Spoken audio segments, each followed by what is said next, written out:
Hello everyone, it's Tuesday on Your View. Welcome to the show. I am Morayo Afolabi Brown. As always, I have the ladies with me.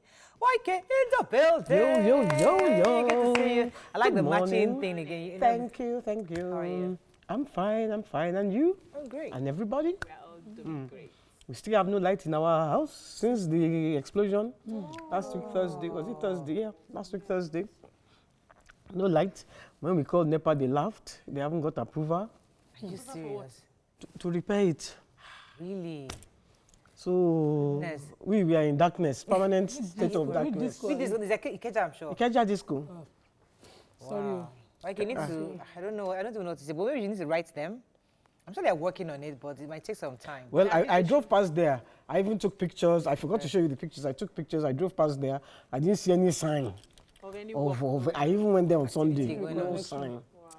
Okay, we'll try to see if we We've can been get trying in to contact with sort it somebody. out, But my problem is they should communicate. Let us know what you're Yeah, doing so that we know how long to wait. That's the what idea. Maybe- measures. But you don't just keep quiet and then assume everybody should be okay. They want to increase tariff and they're not repairing the It lights. doesn't make sense now. Okay, It's how are all you good. doing? I'm doing You see? amazing. I'm love grateful what to you're God. wearing. Thank you. House of I think you and I caught the boy kid ball. Yeah, we are becoming. Ankara on a Tuesday, you know, I don't know, we're just saying, you know what, Ankara why cannot be on this weekdays. show and we have not been It will not inspired? rub off. I think you're both sleeping. Tell me I don't wear Ankara during the week. You do. That's what they That's say. what we're They say saying use now. that cover You down. Now we are You've rubbed off on us. Oh. Yeah, that's what we're Yeah, saying. okay, I'm sorry. Or No, you know me, you're I'm getting annoyed with you. I You know, want let me just say, every day Morayo eats. They wake up Nigeria, they give her food. She will sit down here, she will eat. So I've spent the morning swearing for her that the line will be getting bigger. Okay, because me, I would jejely walk my leg to them and say, please, give me food. And they give me food. You know you cannot we go there. have pride. You can't beg. You can't beg for food. I was going to say, please enjoy this money. You can't be cooking that kind of food in this season. I'm not eating. Then she will sit down in my front like this and And she will eating. eat it. Oh my The God. pepper body, the smell this morning. The pepper body inside me. Why didn't Shebutima offer you food? She offered us as Yes, well. now. This zone is behind her. Can you see it? The cook Uh-huh. Yeah, offered she us offered us. Yeah. No, before you came. Don't worry, I'll give you my own. I'll give you my own. We hid it somewhere there. Anyways. I'm doing great. I'm doing great. I'm just because grateful to God. My training happened on Saturday. It was successful. I had quite a number of participants, and I'm just grateful to God. I'm working on the next one. Oh, fantastic. Well done. You see, we are just looking up to you. Me, I'm overwhelmed. I don't know what to do in October with all weekends booked. I'm speaking on Thursday, speaking. Nice. But any virtual invitation now I accept, but every other one physical, make una hula. Yeah. Yes, I want to say happy birthday to the governor of Osun State, Governor Gboyega Oyetola. He's 66 today. Happy birthday, sir. Happy birthday, sir. And while you are enjoying, I would like to beg the authorities in Lagos State to please look onto our condition on Irede Road. So since Thursday last week, I couldn't pass. We've not been able to access the main road to our houses. I have to find alternatives. And my neighbors this morning were trekking and shouting and calling me. They can't take their kids to school. Wow. There's a terminal that they've approved, and the terminal is taking over the entire community, JNT. And there are containers blocked off the road. By the time I got to because I had to go to Ojo, and by the time I got to my community entrance this morning, I was shocked. My neighbors, nobody should live like that. Please, help us. The roads are under construction, and then they continue to operate their containers there. It's not possible. They should give us at least a 6 months break so that they can fix the roads. Right. And then when you're walking, Well. create a way for people to pass. It's not healthy. Okay, Please. Go and check your blood pressure. Like your pulse, I have to check it every Before I time. run over, I have to thank Ori Ediale. She's in the UK. She sent us perfumes. Wow. She actually was a Thank late you so birthday gift for me. much. She now sent perfumes with the ladies also. Thank you so much, Ori. appreciate Her name is you. actually Ore. But I Ore, guess okay. she modified it for the abroad. I Ediale. don't know. I'm just guessing. But the surname Ori sounds Ediale. Ediale. Ori Ori Edele sounds very Edo. Yeah, Yeah, it's so a she's dose. Edo. Maybe she's married to Edo. So I don't like it. Thank you so much. We appreciate Thank you the very gift. much. I love the perfume. I It's picked mine wonderful. already. Thank you. Smells Thank you really so good. much. Let's go on a break. Thank you. We'll be right back.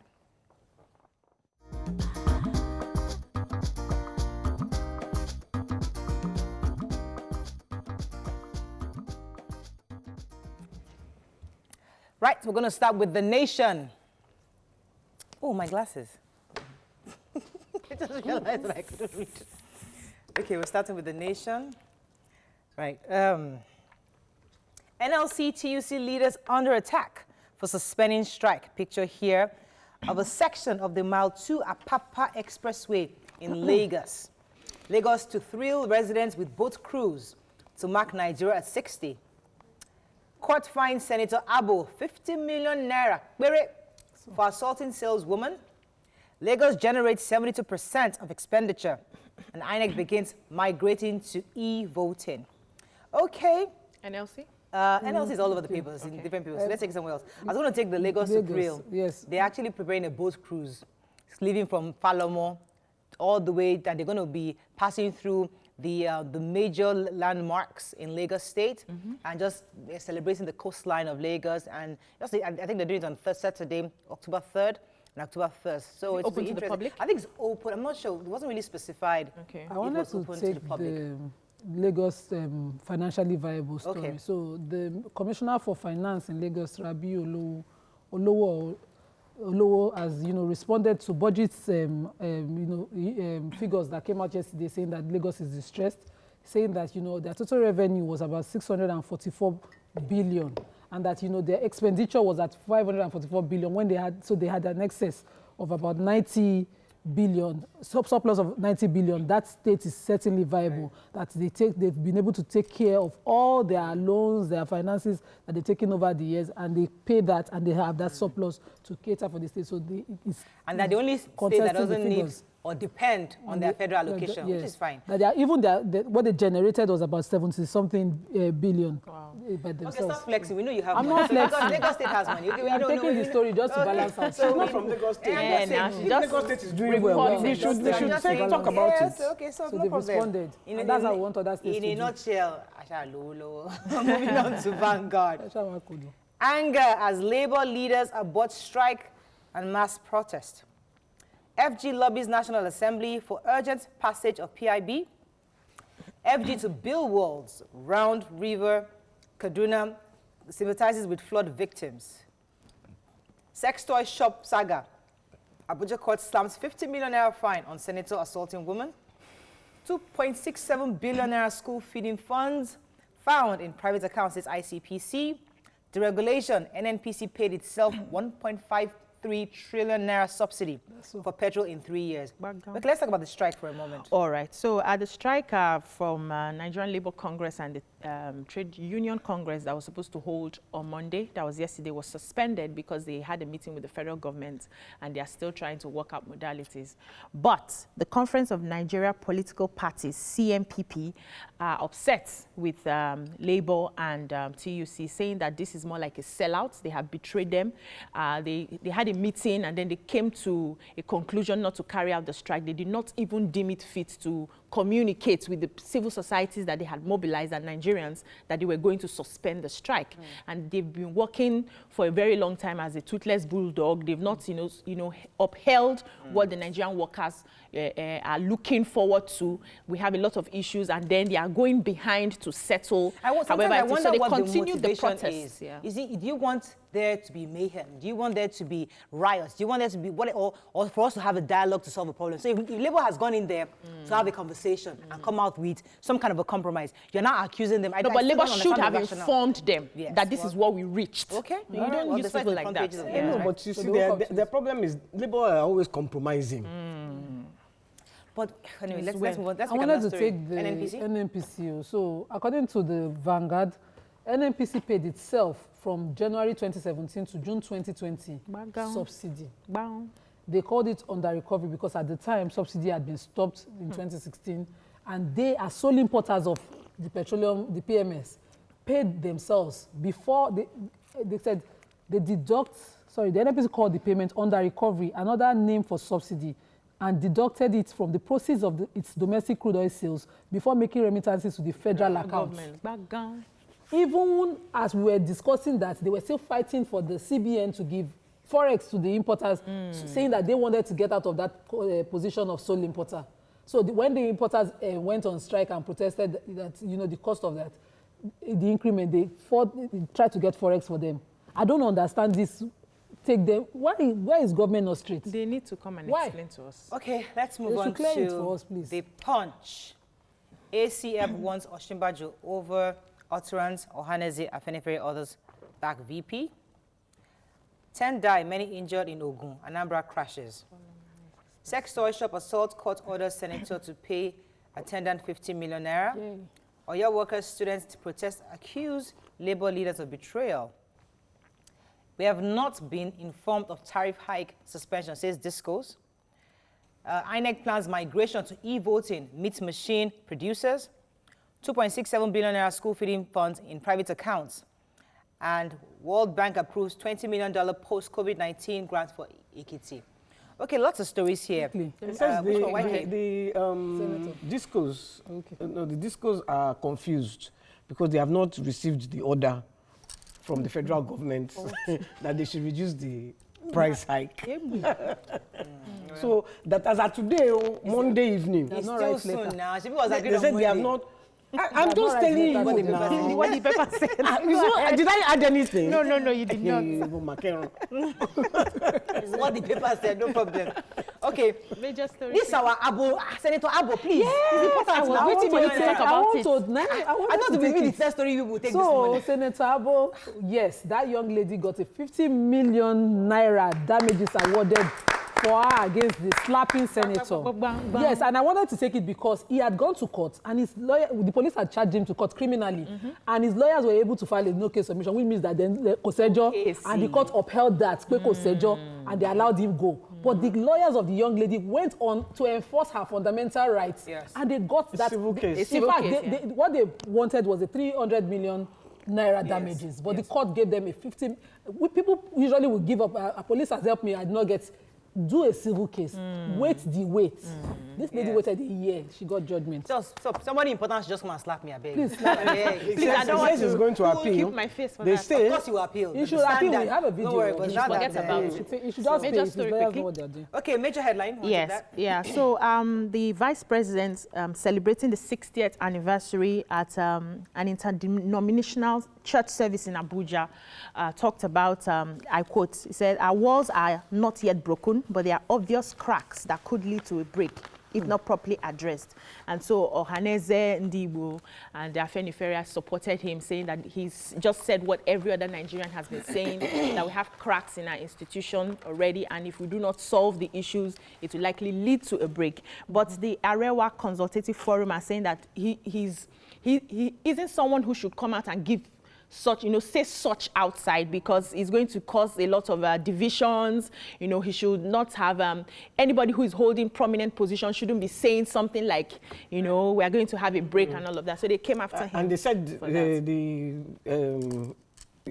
Ohaneze also said that it is not just by prayers, that it is by action. Yes. Okay, moving on to the final paper. This one is Daily Sun. 2.67 billion naira school feeding funds in private accounts. 2023 presidency, start talking to APC, PDP now. Ex-minister tells Igbo, "I'll resign if Amechi mentions one thing he has done for Rivers," as minister says Wike. And the picture of our president and former President Jonathan, really, they've been really hanging out lately. No. Oh, wow. 36 states drag FG to Supreme Court over Executive Order number 10. Okay, let's start with that major headline. Order number 10. Okay, let's start with that major headline, the school feeding funds. Yes, okay, so I have the story. The chairman of the Independence Corrupt Practices and Other Related Offences Commission, ICPC, Professor Bolaji, has said that 2.67 billion meant for school feeding during COVID-19 was found or traced to a private account. So this money was actually released under COVID-19. Students have been at home that period, and then they released this money and it was traced to a private account. They also found other monies. They saw another 2.5 billion that was appropriated to their agricultural ministry, one of the civil servants. That one is deceased, he's dead, and the money was found in his account. And He and his friends, he said, siphoned the money to himself. Yes, and his friends, and they found the money. So it's more like they're working to fight against corruption, and they're bringing out all of this. But I want to see... He was addressing the president and all other members of executive when he gave this report. Yes. The Ministry of Agric has responded that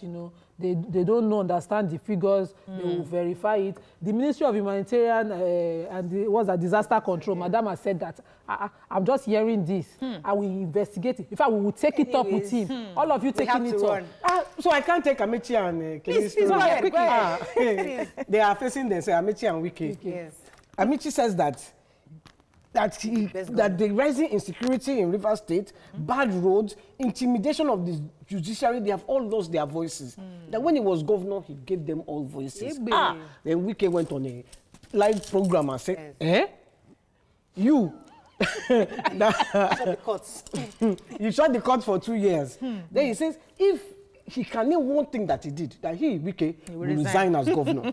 One thing he did as minister. As a minister. As minister. He now said what he did as the educational minister. He says, in fact, he's not one of the best governors. He's the best governor. Let me run. But he's in plenty. I know we have to go. We're going to break. We'll be right back. Don't go anywhere. We'll continue our series on celebrating distinguished Nigerians as part of the activities marking the nation's 60th Independence Day celebration. So this is our own list. Stay with us. We'll be right back.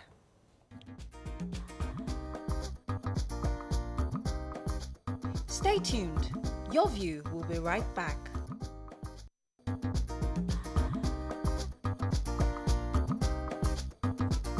Welcome back to Your View.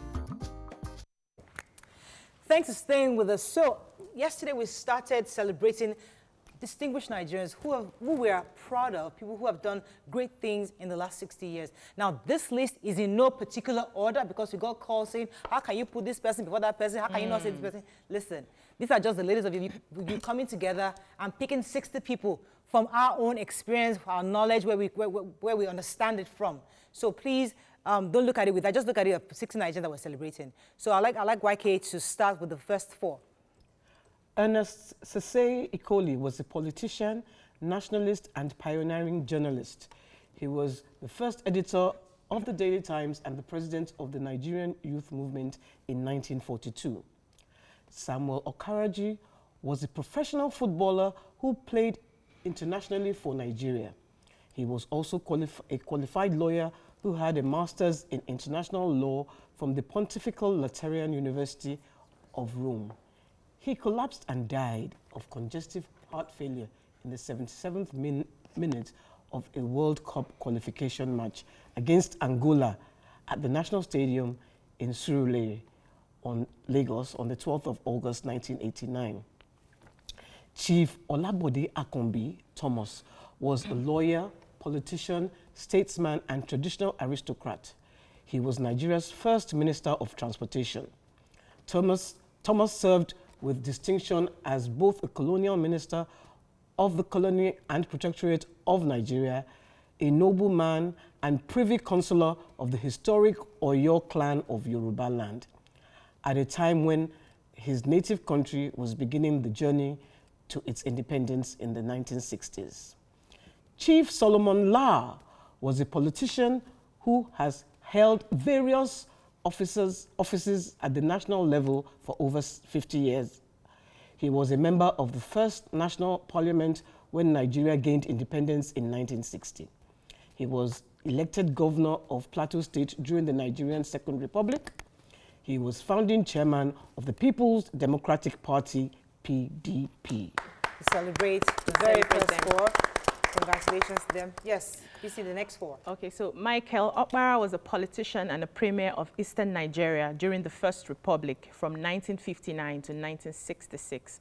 At 39, he was the nation's youngest premier. He was a strong advocate of what he called pragmatic socialism and believed that agricultural reform was crucial to the ultimate success of Nigeria.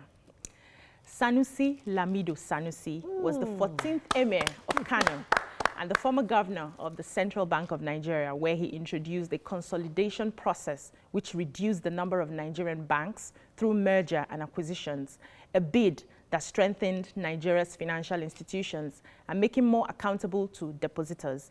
He was instrumental for the introduction of cashless policy.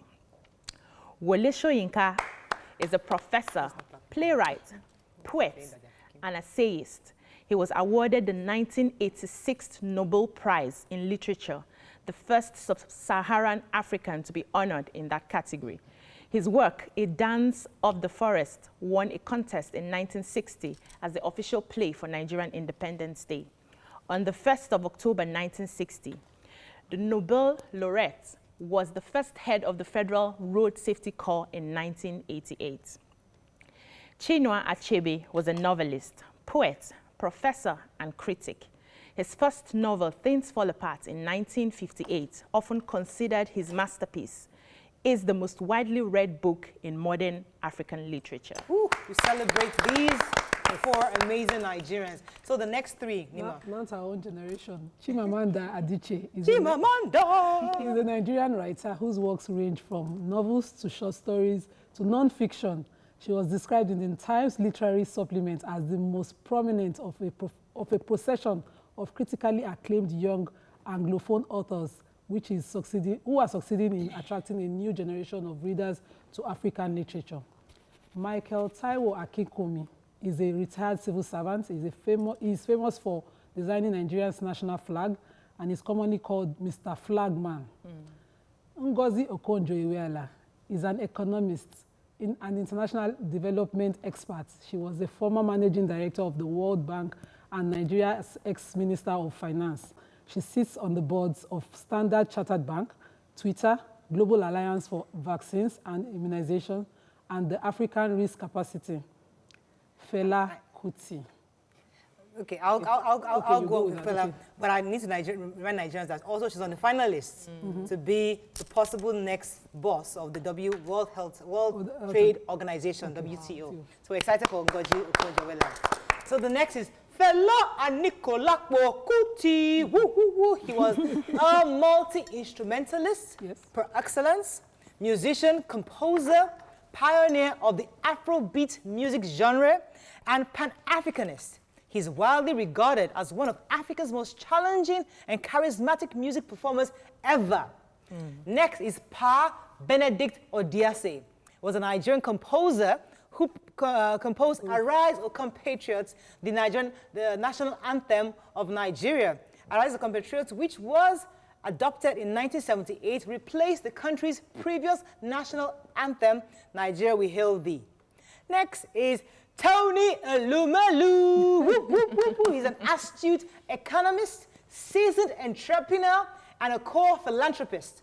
He is the chairman He is the chairman of Harris Holdings, the United Bank for Africa, Transcorp, and founder of the Tony Elumelu Foundation. He received Nigeria's National Productivity Order of Merit in 2019. Then finally, last but not the least, my personal uncle, brother, and the uncles of the ladies of your view, some of us, Aliko Dangote, GCON, is a billionaire businessman, founder, and chairman of Dangote Group, an industrial conglomerate in Africa. He has an estimated net worth of, wait for it, $8.3 billion US, making him the 162nd wealthiest person in the world and the richest person in Africa. Congratulations for this next 15. Congratulations. So, as we said, we're going to continue to be mentioning names up until Thursday. We try to select from the past, present, and those who are doing things from different sectors, from governance, arts, culture, business, the whole work. So it was a mixed list for from the ladies. And if you have anybody you think we should also celebrate, send it to our personal Instagram messages. We'll also include them in the list. Any final words, YK? Anybody? Just that Fela was the creator of the genre Afrobeat, not the pioneer. The creator. Thanks for correcting that. So he was the creator of the Afrobeat. Fantastic. It's good that Thank you. Let's go on a break. When we come back, we discuss and commemorate World Heart Day. Stay with us. We'll be right back.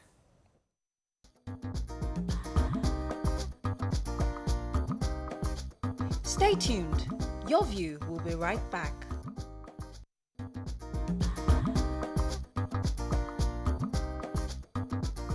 Welcome back to Your View. Thanks for staying with us. So Tuesday, we try to touch on health issues. And today, according to reports, cardiovascular disease, CVDs, take the lives of 17.9 million every year around the world. In commemorating World Health Day, which is today, this serves as a reminder for people across the world to stop and assess lifestyle choices for them and their family while acknowledging the need to take strict steps to ensure the safety of their health, especially their hearts. Joining us on the show is a medical practitioner heart expert, CEO, Weller Health, and convener of the free blood pressure test to 100,000 Nigerians, Dr. Nito Ikweme. Good morning, Doc. Good morning. Thank you for having me. Good to have you on the show this morning. So obviously, heart disease is something that many people have no idea how it starts, how to manage, and even when there's an emergency, they don't know what steps to take. So let us start with, how do you even manage or understand, if you have heart disease? Well, thank you. A really great question. And so I think it's important that, first of all, we are aware of it. The motivation for us actually starting this campaign was a colleague's father who passed away suddenly, and it turned out that he had a heart attack. Now, he was well off and was going about his normal duties, but all of a sudden just died. So the first key thing is really awareness. I think a lot of people do not even know that there is heart disease and that they are at risk of it, and which is why we are here with this campaign to get people to just be aware that heart disease exists. You're at huge risk for it, and that the one thing that you need to do on today, which is World Heart Day, is to actually get your blood pressure checked, because that is one of the leading risk factors for heart disease.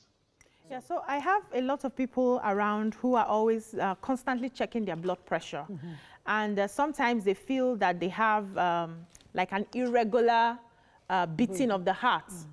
And what they are usually advised is to take some drugs, stay off some food.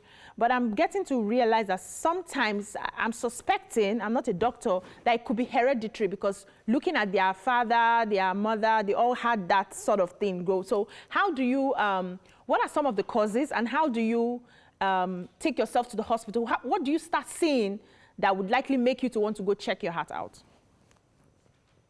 Okay, great. So first of all, to, I guess, specifically answer that, is that if you find that you're having irregular heartbeat, it's important to go and get that checked straight away, because that could be a harbinger of heart disease that can be quite serious. So that's very important. On the other hand, the first step, the challenge with heart disease is that the damage goes on insidiously. That is, you don't realize it's happening. It's kind of silent. When it finally presents, what you might get is chest pain, for example. And so when you get any chest pain, it's very important you go and get that checked out as well. A lot of us will wave it away as, oh, I just have a bit of a heartburn, or maybe it was something that I ate last night, maybe it's indigestion. So a symptom would be chest pain. Now, looking at another symptom, even before we move on, is a shortness of breath. So if you can't breathe properly, that is also a symptom of heart disease. Now, looking at the risk factors, you touched on an important point, which is genetic side of things. Sorry, go on. No, that's a symptom of COVID as well. So we will now be confused. Absolutely, yes. So that the challenge, of course, is shortness of breath has a number of causes, COVID, certainly being one of them. So it's not something we should ignore.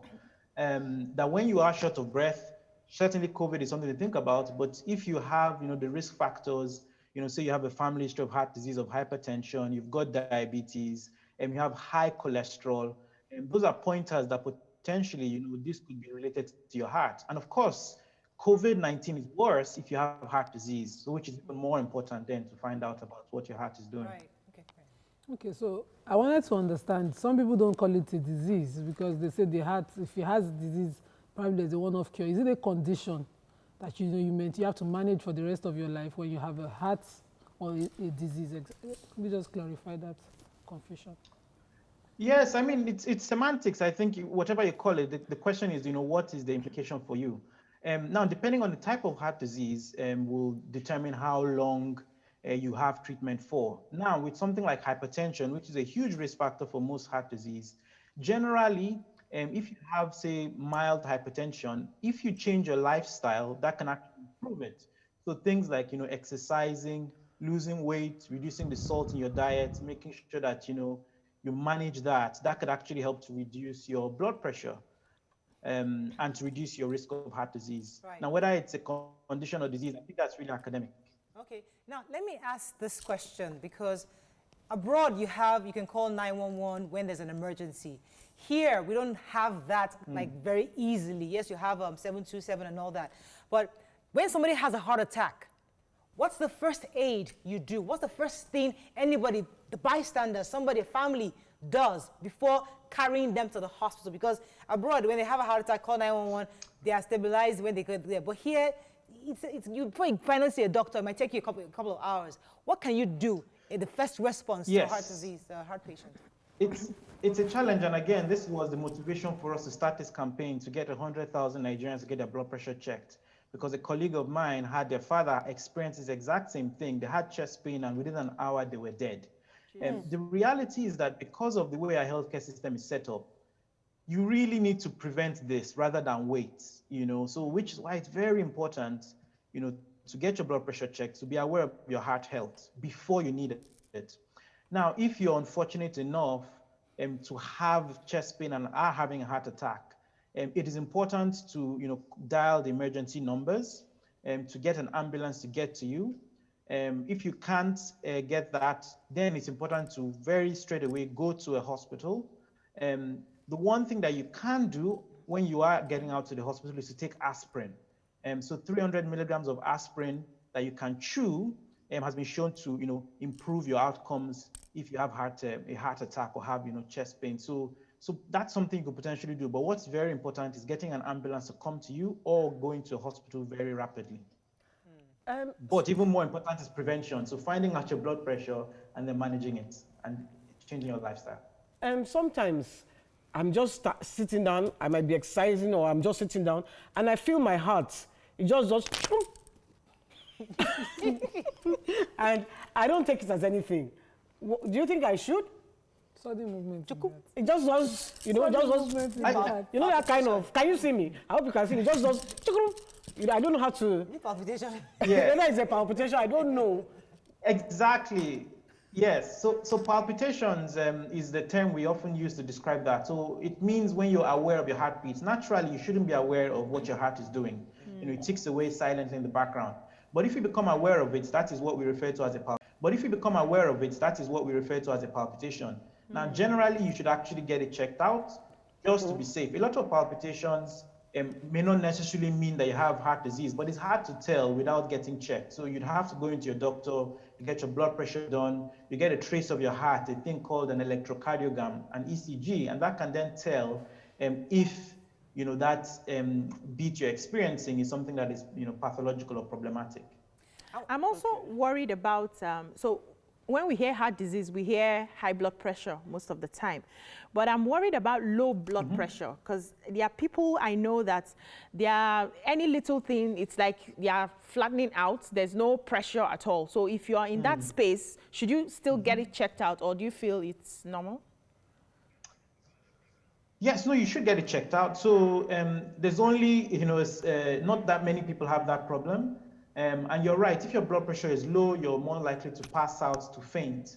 In that instance, you would have to go to your doctor and they can give you specific advice. For those people, it's important that they stay hydrated, that they're taking enough salt in their diet. For some people, they might even need drugs to keep the blood pressure up. And so really it's manageable. And I guess if you were to pick a problem to have, I'd say having that might be potentially better than say at the high blood pressure, which is increases your risk of heart attacks, strokes, kidney disease, which is we're seeing a lot of that right now. All right, let me go on a quick break. When we come back, we'll continue this conversation. Stay with us. We'll be right back.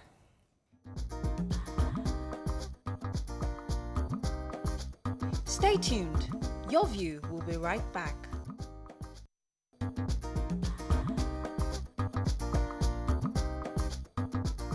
Welcome back to Your View. Thanks for staying with us. So we still have our doctor in the house. Yes, who wants to go? Oh, should I go? Go on. Yes. So I'm curious because we've had cases where we see men die after sex as a result of heart attack.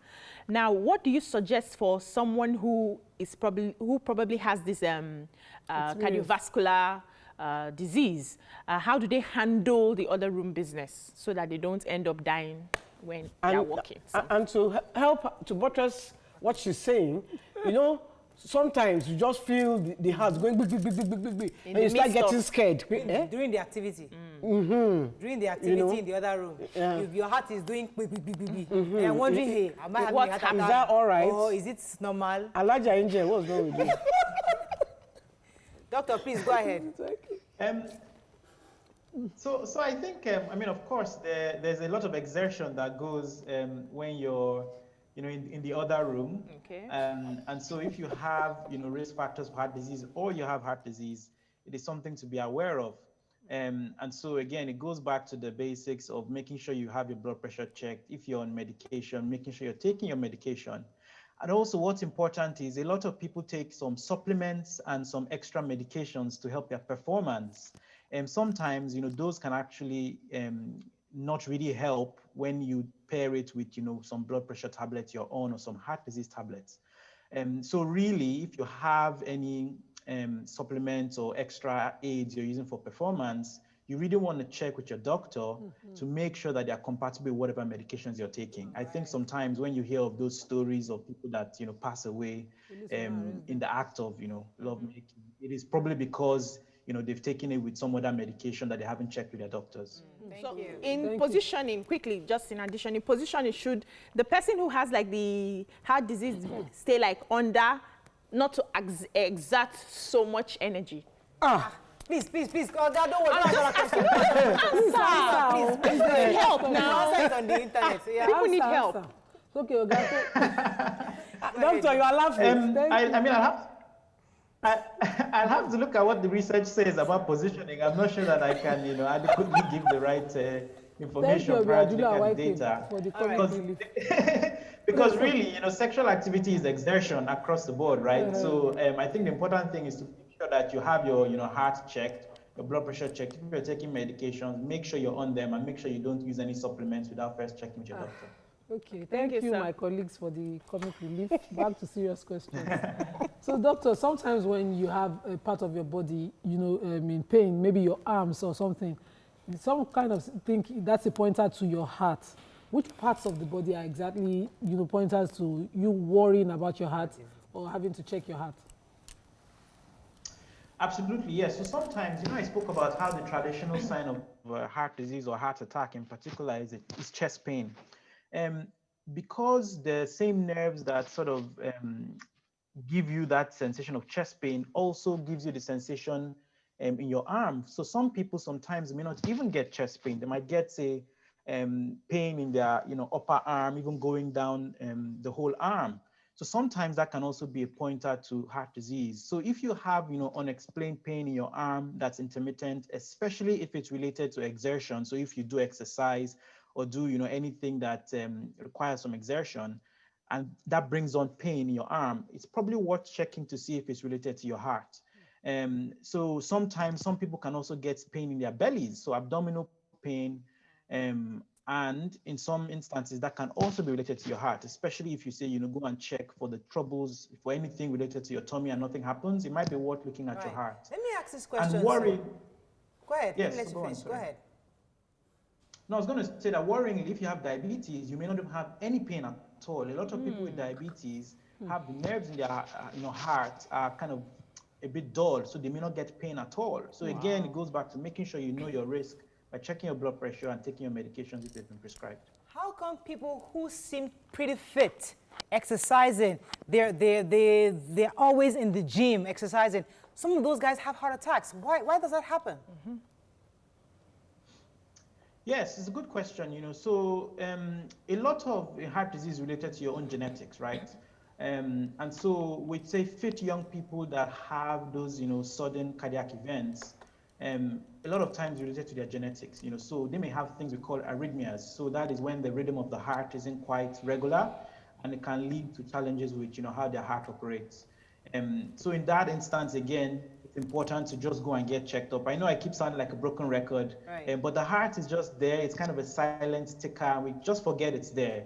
It's important to go. You get your blood pressure checked. Right. If you have any challenges, have the Yeah. heart rhythm checked again. There is a tweet here that's asking some questions. Polachem is asking, what is the right reading for a 57-year-old? And can you have a heart disease and yet have normal blood pressure? And is it okay to stop your medication because your blood pressure has normalized due to lifestyle changes? Okay, I'll talk about the stopping medications. It's important you do that in conjunction with your doctor. For the vast majority of people, it's actually very difficult to stop your heart medications, your blood pressure medications. But for some people that can really change their lifestyle, lose weight, and reduce the salt in their diet, for some people, a minority I must add, they can actually, come off their medications. But it's important to do that in conjunction with your doctor and that you check your blood pressure regularly. With regards to, so what was the first question they asked again, just to remind me? It says, what's the right reading for a 57-year-old? Yeah, so everybody's reading should be regular. So your heart should be regular. Boom, boom, boom, boom, boom. If there's any skips, if there's any irregularity, it's very important to get that checked. Your heart should always be regular. Okay, so, there's also another question. Said Andrew is saying to to respond to a heart attack, for instance, is to lie them down and pump their heart. How true is that? Should we just just go on their heart, pump their heart? What's the exact thing to do? So if you know basic life support, then you could apply basic life support. Now, if somebody has a cardiac arrest, so there's heart attack, which is you generally presents with pain in your chest. It's important to get them to a hospital. Now, if their heart stops working altogether and they've totally collapsed, then what you should do is cardiopulmonary resuscitation, so CPR. If you have training in that, it's important to get them on the ground and then start commencing chest compressions. And then if you're in a place where they have a defibrillator, it's important to get that defibrillator and then shock the heart back to starting again. Okay, the challenge is the average Nigerian doesn't know basic life support, so that's something also that we need to work to know as a group of people. All right, quickly, doctor, what's a lifestyle advice would you give to regular people out there just to keep their heart healthy? Yes, so the first thing I'll say is you want to know the status. So go get your blood pressure checked. Today is World Heart Day. We are running a campaign to get 100,000 Nigerians to know their blood pressures and get advice. You can go on, it's a free website, freebpcheck.com, to actually get your free blood pressure check. And also we've got a USSD code, *347, *96, *7#. You can go get a blood pressure check. I do apologize. We have to go at this point. We'll send all the details online for our viewers to catch up. Let's go on a break. We'll be right back.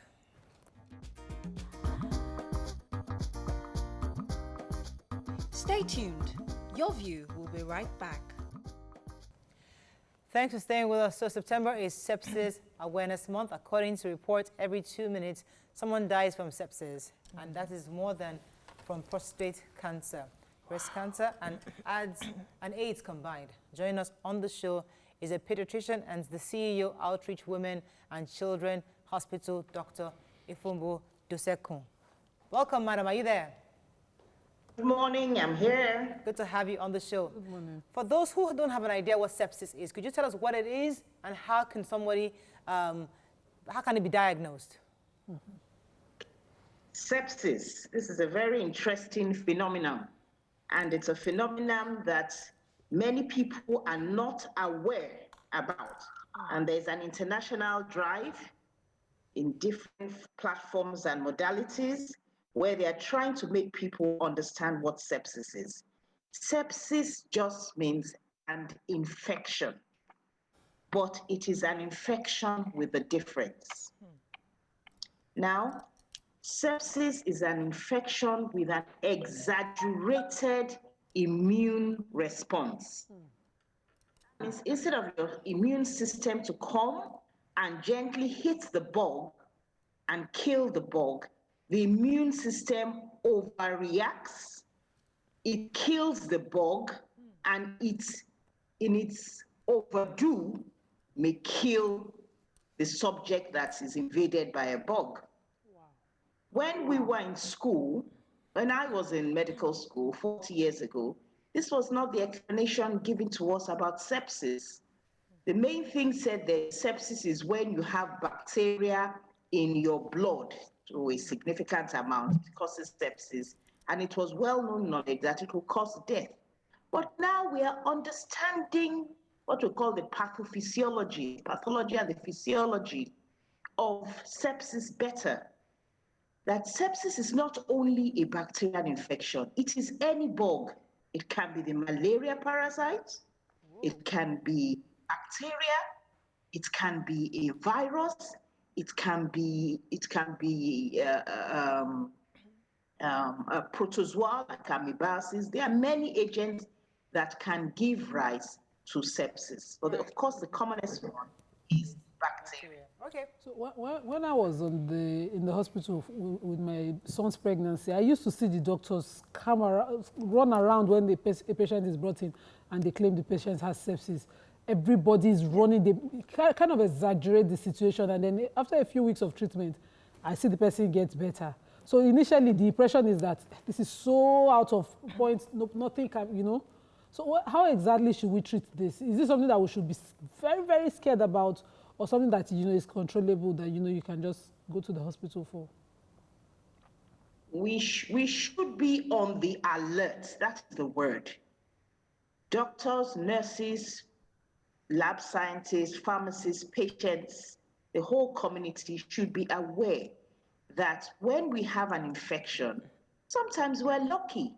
It can just stay within the organ in which that pathogen, that's what I'm calling that bug, with which it enters the body. And it may cause you no problem. Just maybe a bit of discomfort, a bit of a fever, a bit of pain from your body reacting to it by causing inflammation. So the body's immune system can surmount it, and that's the end. Sometimes you need to use drugs that would help you to finally kick off that bug and stop this invasion. But sometimes what happens is that there are some particular situations. It may be dependent on how strong that bug is. Might have had an exposure to a nasty bug. Or it may be that you have some underlying problems in your body that is making you susceptible to having a bad infection. Be like some diabetes, or you're on immunosuppressants, or you have some particular disease that is, or you have HIV. So you have some particular disease that you're malnourished, you're not been eating well, or not eating the right type of food, or so if you are now exposed, if it's either the environment or the bug that allows this exposure, what then happens is that your immune system, when it sees this bug, there's an exaggerated response. So, like maybe if you have a bug in your body and there's a call for 1 million white blood cells, this one will now be exaggerated and you have 10 million white blood cells. Right. So it is the activated white blood cells that are trying to attack this bug that now starts the damage that is called sepsis. Right. Okay. Because what does, okay. All right. Okay, man, now that we know that any bug can actually cause this sepsis, is there any way we can prevent it from happening at all? Is there anything anyone can use as a preventive measure so that you don't even have sepsis at all? Is it possible? I don't think it is possible, because even if you think about COVID can cause sepsis, malaria can cause sepsis, herpes, a cold sore, can move on and become a sepsis. A bacteria, staphylococcus, can cause sepsis. Wow. And these things can just be in the air. It might be who you are in contact with. You can go to the market or a crowded space and have a contact. You can have a cut, and the cut, there's an exposure to some dirt. That dirt is that very bad bug. You can be in a hospital where the hospital is colonized with a bug, and you then are exposed to it. So the important thing is to ensure that your immune system is intact. Take the vaccinations that you are supposed to take to support to stimulate your immune system, or to make you readiness to fight specific bugs. And do the simple things that encourage good health, like have adequate sleep for like 8 hours. Your personal hygiene must be very good, otherwise you'll be prone to having sepsis. So you must make sure that you have your bath at least daily with a good quality soap. Try to make sure you drink, your water is safe. Make sure your food, particularly your vegetables. There's a drive now for us to be more healthy, right, eating more vegetables, more foods. Right. But we must remember that they can be contaminated by manure or by dirt. So we must remember, we must wash our food properly, our fruits and vegetables, and we must cook our meat or fish properly. Right. Okay. So that it reduces these factors. Right. And generally just be a happier person, because stress unhappiness reduces the effectiveness of your immune system. Right. Okay. Go ahead. Are there specific symptoms that we can be alerted to, just in case? I think one of the first ones is tiredness. That's the very first one that starts. You are tired. Then after that, you can now have a fever, but this is usually a high-grade fever in most age groups. In the elderly people, there's no fever. It creeps onto them and kills them. So if you have an elderly person that is more quiet, you feel the hands are cold, the feet are cold, they complain that they are not feeling right. With adults, they actually visualize. They say, I just feel so bad within me. You have chills, you're passing less urine, you don't feel like eating, you have a bitter taste in your mouth, and there might actually be the manifestation of illness in a specific place. Maybe like you have cellulitis, swollen and red hand, or you have a bad tonsillitis, because it could start off as a specific infection in an organ. It can now spread and become sepsis, which is all the body that is inflamed. And when all the body is inflamed, the nasty chemicals that come out with sepsis makes your blood vessels dilate. So your blood flow to all your organs is disturbed. And once you don't have blood flow to all your organs, you start producing acid in your body. If I throw acid on your face will be scarred. It's the same thing with your body. Your body is now scarred and parts of your body is knocking off. All right, let me take this. Let me take this call from Michael. We have a call. Good morning, Michael from Asaba. Go ahead, please. Good morning. Good morning. Yeah, I'm Michael. I'm calling from Asaba. I'm a first-time caller. Welcome to the show. Thank you. The thing is, I just had the doctor. There's a question, Morayo, you asked the doctor concerning if someone is an attack on an individual, how can that particular person regain consciousness? The way he actually answered it, I was a bit not satisfied with it. Okay. You know why? He's talking about aspirin, which is not supposed to be. What he's supposed to say is to assist the individual at home is to do CPR, cardiac pulmonary resuscitation, by doing compression. Instead of calling the number, we at home can assist people at home. Instead of calling the doctor or calling the nurses, the best thing is to plug your hand and start pressing the check and giving CPR. Thank you very much. He did mention that. The doctor did mention that afterwards. But let me ask you your question. Go ahead, please. Okay, so when you explained sepsis, I wondered if it's possible to have it in newborns, babies that, Yes, we can have sepsis in newborns because they can be exposed to pathogens either from inside when the fetus is still in the uterus, when it's moving out in the birth canal, and when it is born, from the environment, from people's touch, from people's coughing on the baby, from putting creams and herbal concoctions on the umbilical stump. We can actually introduce bacteria, most commonly into babies, and that can give them sepsis, and they die very quickly from sepsis. It's one of the 4 commonest causes of death in our newborn babies. And Nigeria has one of the highest neonatal mortality rate in the world. So we need to, and I think the reason why it is so high, my personal belief, it has not been proven, is that we are very lackadaisic about fever in babies. The mothers have been trained by the PHCs or by the community health workers to give ampiclox when a baby has a fever, or they give it to them even as soon as they are born, which is wrong. Once a baby has a fever, a baby needs to go to a hospital and it needs to be given drugs in what they call a parenteral route, either through the muscle or through the vein. Oral medicines is too slow because sepsis, the baby with sepsis deteriorates very fast, so it needs to be in a hospital. So we have to stop that local policy of giving oral unplugs to our babies.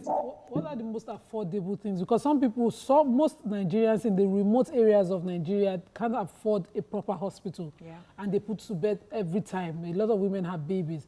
What are some of the quickest things to make sure you do, or herbal remedies, or the lifestyle that you must have such that your baby doesn't even have it in the first place? We have to understand. I understand what you're saying, that prevention is the best thing. We must try and make sure that our babies are clean. The umbilical stump is clean. Just soap and water is good enough to clean it. But if you are still anxious, some people put methylated spirit or chlorhexidine gel. Now, we must make sure that people don't crowd around your baby and all her beddings and clothes must be very clean. Those are the things, the little things we can do. When we're pregnant, we can make sure that we have good hygiene down there so that when the baby comes out, the baby is not exposed to bacteria. And abroad now, they test for urinary tract infection in the last 4 weeks of pregnancy. It's just a dipstick test. You will see whether the urine seems infected, in which case you have to treat the mother for it. Nima, as for affordable treatment. Yeah. I agree with you that there is no care. Even in the primary healthcare center, they can give the right medicine for sepsis. They can give, WHO has done a study and they said that there are 2 common and inexpensive antibiotics that can be given in the primary health center through injection through the muscle. So nobody has an excuse to have a child with a fever and to self-medicate or to give herbal concoctions. There's a high chance of that baby dying from sepsis. And every baby is precious. Yeah. So we must really work hard to save our babies. Thank you very much, Ma. I think at that we have to end this conversation. But thank you very much for joining us this morning. Thank you, Ma. I appreciate all that you've taught us this day. We'll be speaking with the pediatrician and the CEO, Outreach Women and Children Hospital, Dr. Efumbo Dosekun. Thank you very much, madam, for joining us. That's all we can take on the show today. Hope you learned as much as we did. Tomorrow is another day. Have a fabulous one. See you then. Bye for now.